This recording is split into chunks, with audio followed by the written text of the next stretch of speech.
Manny Pacquiao's Maharlika Pilipinas Volleyball Association 2023 Scouting Combine.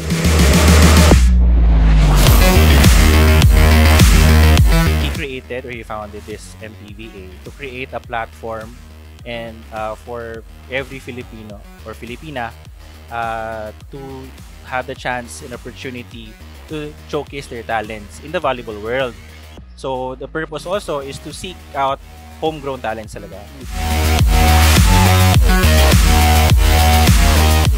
Kaya tayo dun sa vision ng ating founder, Senator Manny Pacquiao, yung tulong niya sa sports, no, para mabigyan ng chance yung lahat ng athlete, no, na mapagpatuloy yung gusto nila na sports. Magkakaroon pa rin to ng mga homegrown players from the LGUs. So para, alam mo na yun, makakita tayo ng mga discover talaga tayo na alam niya na marami pang mga magagaling, no, sa mga barangays dyan, sa mga provinces. So mostly parang ganun din talaga yung mangyayari sa MPBA. So we're excited at sana masuportahan din nila to kagaya ng suportahan nila sa MPBL. Enjoy naman, enjoy kasi parang nagkakaisa ulit kami lahat, and syempre may mga baguhan din, then masaya namang experience.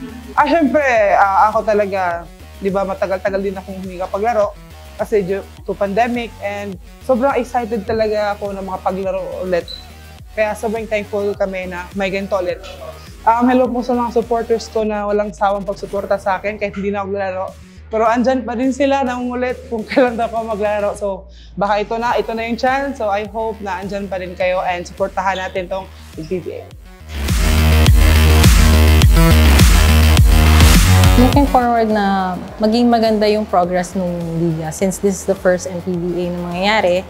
And then if ever magkaroon ng chance na kami yung makuha dito and then kami yung first pioneer players, it's a good thing na magpapakita namin sa other players na mga iba pang colleges and other pros or ex-pros na this is also a good league.